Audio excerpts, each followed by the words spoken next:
It is time to meet the 2024-25 Anaheim Ducks roster on this edition of Locked On Anaheim Ducks, part of the Locked On Podcast Network.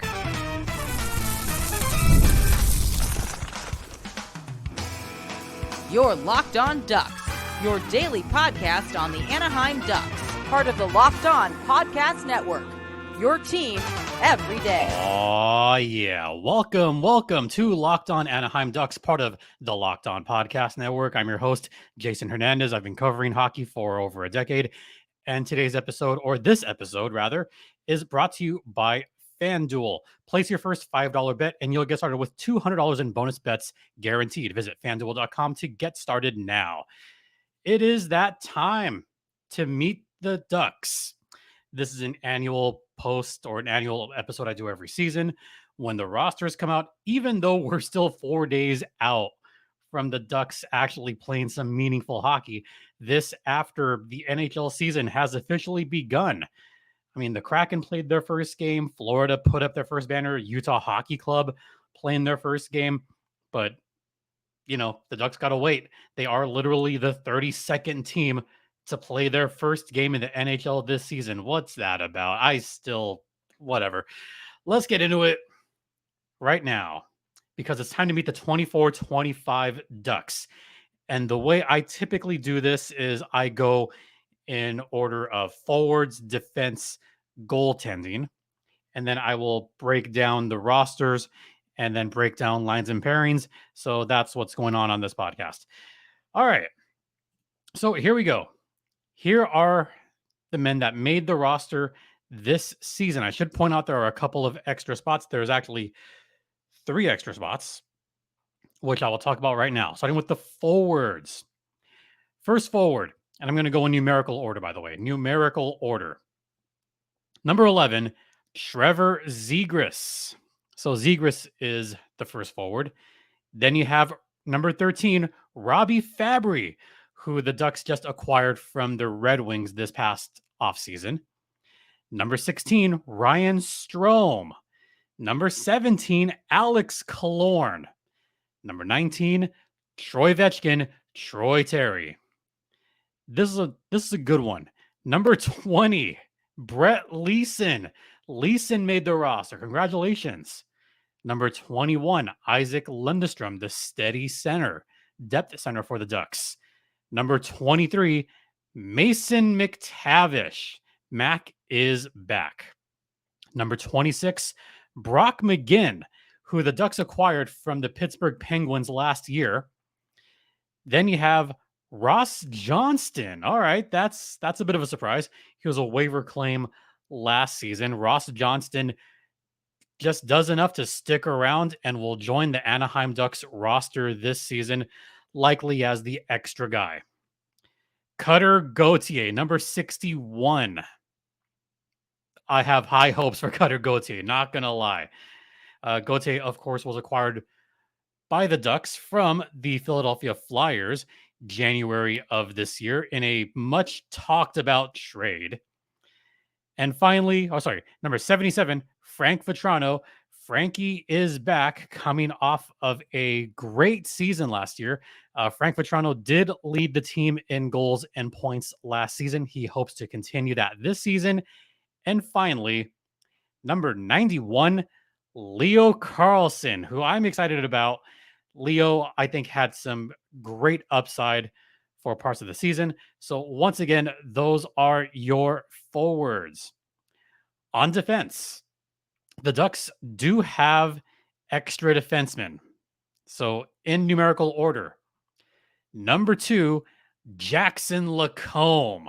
He makes the roster. Number 4, Cam Fowler's back. Number 5, Earl Vakanainen. Okay, so he's going to be an extra defenseman. Brian Dumoulin, number 6. Number 7, the captain, Radko Gudas. Number 34, Pavel Mintyukov.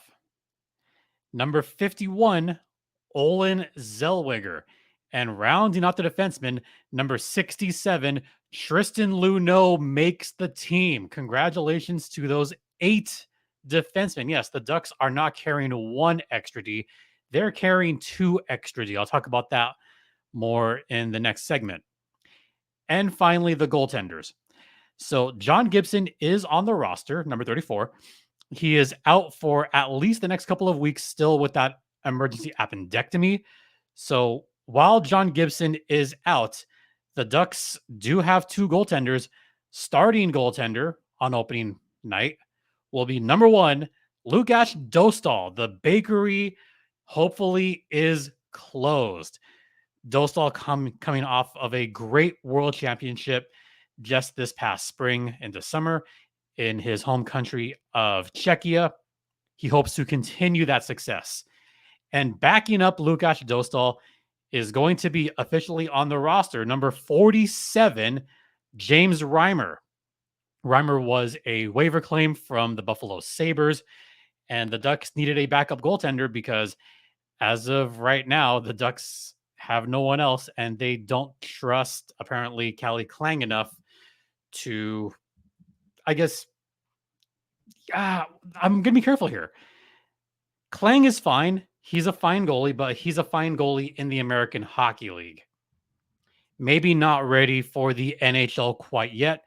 And I think the Ducks brass saw that situation and went, okay, you know what? We need a solution just for now. We can always waive him later, send him down to San Diego. So those are your players. Once again, the roster in order. And this is going to be in numerical order once again for the Ducks, just all the way.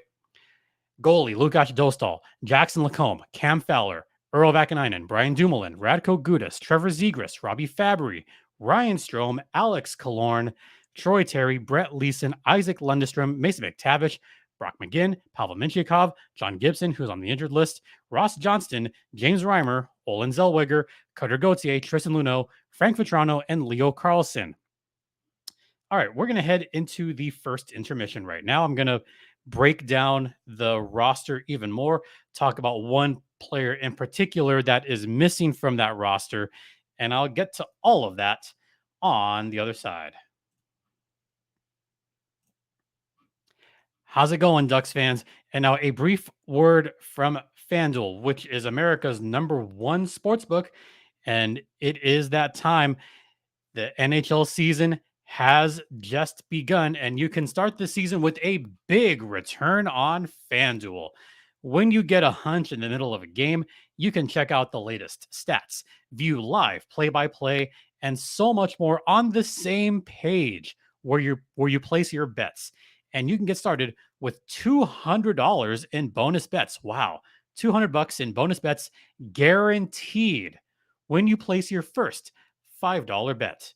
That's FanDuel.com, the official sports betting partner of the Locked On Podcast Network. And please, folks, please gamble responsibly. Welcome back to Locked On Anaheim Ducks, part of the Locked On Podcast Network. Once again, you are locked in with Jason Hernandez on this episode, number 934. I actually counted this time. Yeah, it's 934, folks, not 933. Let's talk about let's break down the roster right now. I'm going to start with the forwards. There is one forward missing on this list, and looking at how he played during, or actually how he looked during the first little rookie camp thing we had in July, and he looked very good. And then you go into the rookie faceoff, and he still looked fine. In fact, this particular player played in a very good game between the Ducks and the Sharks, and that is none other than, well, actually, I'm going to stop right there because Gauthier looked good. There's another player that was set to play and just couldn't do it because he was injured. I'm, of course, talking about Beckett Seneca. Cutter, I'll talk about in a second. Beckett Seneca, as you might remember, is out for the next few weeks. He got injured working out over the summer. I'm not trying to mix up my players. I did want to talk about Cutter first, but I think I kind of swerved there because I think it's important to point out that Beckett Seneca was going to possibly be one of those guys that was either going to play in juniors or play with the Ducks, try to make the team outright. Since he has missed training camp, it is more likely that Beckett Seneca might go back to juniors. I mean, we still don't know what exactly is going to happen once Seneca becomes healthy. Steven Solberg obviously is going to be playing in Europe, but Seneca, if he comes back to the Ducks or if he plays for the Ducks this season, you've got to think that someone like Ross Johnston is going to be the extra player out. And looking at those forwards, I think Johnston is going to be the extra player out because you've got an obvious top nine for the Ducks right now, an obvious top nine in what I think is the following. You, of course, have Trevor Zegras, Troy Terry, Alex Killorn, Stromer, Fabry, possibly Vetrano. And then you have Cutter, Leo, Mason. And then your bottom line, I guess, would be Brett Leeson, Isaac Lundestrom. And who am I leaving out? I think I'm leaving out Brock McGinn. That's a good fourth line. That shows, I don't want to say great depth, but that shows solid enough depth that this team could compete this season. I'm not saying they're going to compete for a Stanley Cup. I'm not saying they're going to have a deep playoff run, but I am saying the Ducks are going to be harder to beat this season than in the previous 5 seasons. That's a top 9 that I think I'm finally comfortable with trotting out night after night. So those are the forward groups. Defensemen. This is going to take up the bulk of this segment because I legit thought that there was going to be one extra defenseman for the Ducks this season, not two.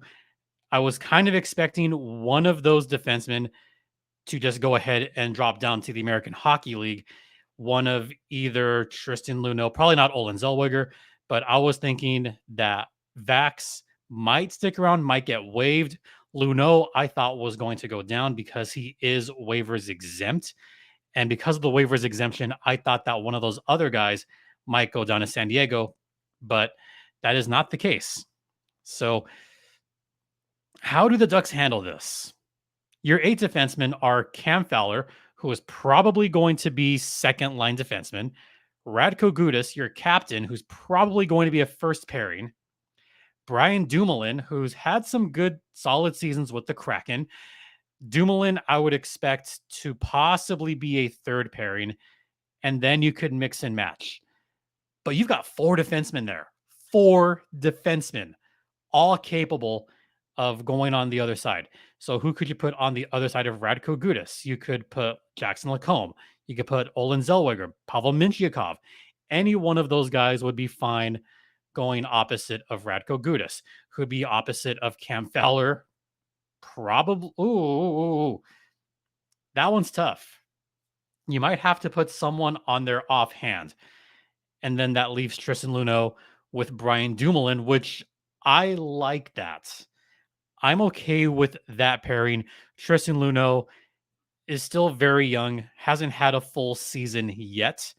So I think it's going to be important for those young guys to not only adapt to the pro game, but also adapt to how the lines could change just like that. They could adapt to the faster, stronger NHL game. And it is still an adjustment. It's a huge adjustment. Don't forget, these are all kids. These are all players that are 21 and under. The 3 that I mentioned: Pavel Mintyukov, 20; Tristan Luneau, 20; Olin Zellweger, 21. They've still got a lot to learn. They're still going to stick around for the next couple of seasons before their next contract is up. And then there's Jackson Lacombe, who has been steady. He's been steady for the Ducks in the preseason. One of the biggest surprises of this preseason. So Vakanainen, I think, is an easy out. It's going to be interesting to see who starts on that first game. If I were to predict, I would say Lacombe starts game 1. I would say Mintyukov starts game 1. And I would say, gosh, I hate to do this, to Tristan, but Olin Zellweger. I think those are your three that are going to start opposite of Fowler, Gudis, and Dumoulin. And because of the money they're making, I think it's kind of important to point out that they are making quite a bit of money. And you don't want someone making that much money or someone with that much experience to sit out. I don't think the older players would want that at this point in their careers. So that's where we are with that. Goaltending, I've talked about in the previous podcast. Gibby's obviously out for a little bit, so it's going to be the Lukáš Dostal show for now. Dostal came off of a season where he had some good games, had some struggles last season. Stats for Dostal was he had a .902 save percentage, goals against of .333. He was the better of the two goalies, even though he started less games for the Ducks. John Gibson had a below average .888 save percentage last season and a goals against of .354.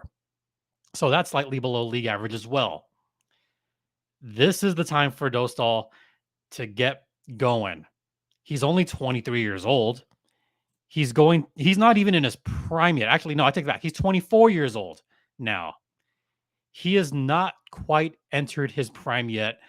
I would say in the next 2 to 3 years, we're going to see young Lukáš Dostal begin to enter his prime. So it's his time to take over.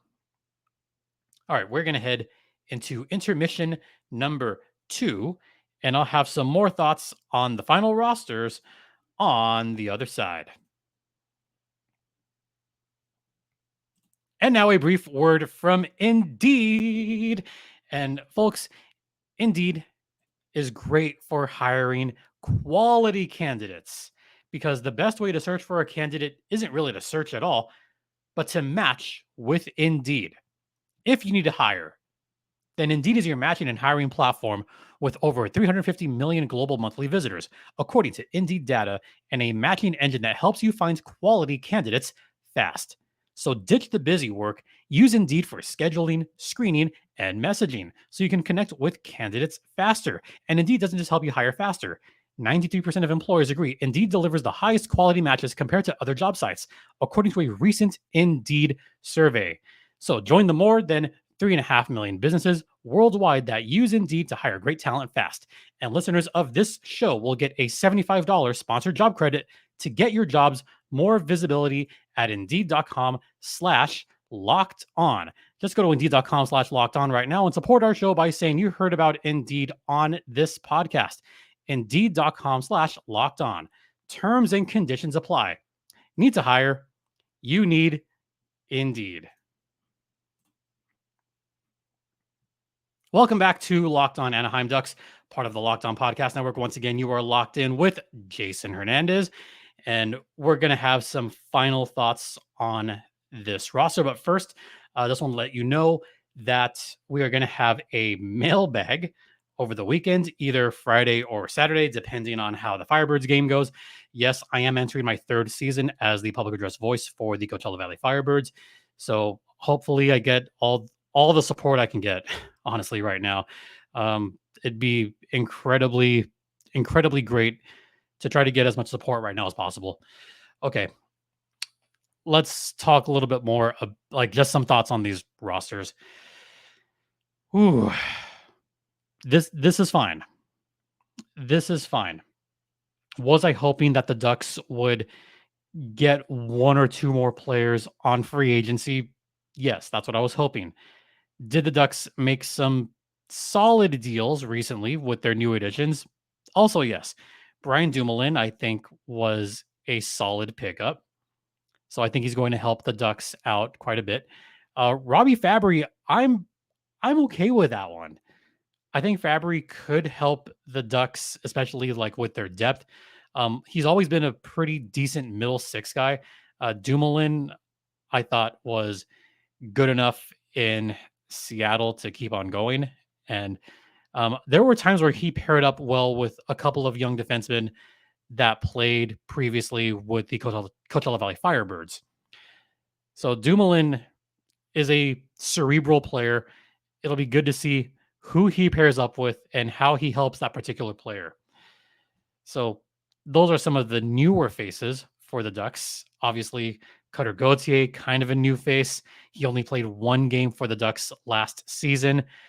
I'm just expecting big things from Cutter Gauthier this season. I really am. This is a team that's going to excite fans for the first time in a long time. Looking at the top nine, there's a scoring explosiveness that we have not seen in ages. Looking at the roster as it is constructed, there's some positivity, there's some hope around the Ducks organization now. We haven't seen this kind of hope. I mean, okay, when was the last time? Like, let's be very, very honest here.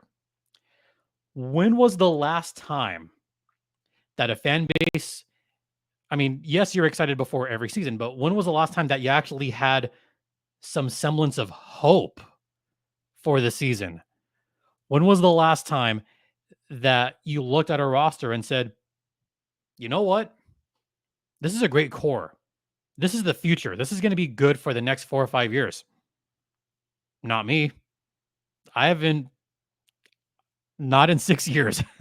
Not in 6 years have I had this kind of positivity for the Anaheim Ducks. It feels different. It feels very, very different for this particular team. If they remain healthy, they can contend for a playoff spot. If they get into the same injury problems that they had last season, then just like last year, it is game over very quickly. Last season, there were a slew of Ducks that just had injury after injury. I'm going to start with the guys that didn't deal with that. Frankie Cam Fowler didn't deal with injuries a whole lot. Notable subtractions from the Ducks between last season and this season. Jakob Silfverberg, he retired. He went back to his hometown of Gävle, Sweden. Yes, that's how you pronounce it. It's Gävle, not Gavle, even though it's home to the Gävle Goats. So that's kind of a player that the Ducks are going to somewhat miss just for his locker room presence. So that's a notable subtraction. Sam Carrick, a notable subtraction. He went to the Edmonton Oilers in a trade. Adam Henrique is gone, but he missed quite a few games, or not quite a few, but he missed some action last season. Ilya Lyubushkin, he is gone. Max Jones is gone. And by the way, Max Jones, I don't think he did this on purpose, but he accidentally hit a ref with a stick in game 1. So Max Jones out in Boston. Yeah. Bo Grew, no longer with the Ducks. That's another subtraction. Gustav Lindstrom, also a subtraction, but he didn't get a whole lot with the Ducks last season. Actually didn't even score a goal last season. Neither did Bo Grew. So those are some notable players. Trevor Zegras missed 51 games last season. I expect a big season. Olin Zellweger, kind of half and half between the American Hockey League and the National Hockey League, got some games with the Ducks towards the end. And one of the bigger subtractions, Jamie Drysdale, but hey, we got Cutter Gauthier out of it. So that's fine. So those are some of the key players that are subtractions. Based on the subtractions and additions, I think the Ducks came out ahead. They came out a little bit better. So that's another reason why I have some more hope this season. And also the coaching staff. This is Greg Cronin's coaching staff. This is what he picked. So I have high hopes. Once again, before we wrap up, don't forget that there is a mailbag episode. I got to remind you, mailbag episode this weekend. So I will put out a tweet over the next day or two. Hopefully you guys can send in your questions to lockedonanaheimducks@gmail.com, or you could respond to the tweet, or you could message me. I'm on Twitter X @StimpyJD, and the show's Twitter X is @LO_Ducks. This podcast is free and available across all platforms, including Stitcher, Spotify, Apple Podcasts, Google Podcasts. We're ad-free on Amazon. We're also on YouTube. So go ahead and hit that subscribe button right below. Hopefully it turned rainbow for y'all. And once again, just thank you for the support. I mean, those of you that have sent support, want to thank you. it is, without going into detail, it is very much needed right now. So I just want to thank you from the bottom of my heart if you are sending support. So just thank you so very much. Very much appreciate it. For Locked On Anaheim Ducks, I'm Jason Hernandez saying have a great rest of the evening, day. Please remember to be safe out there. Please be kind to one another, and Ducks fly together. Quack, quack, everyone. Quack, quack.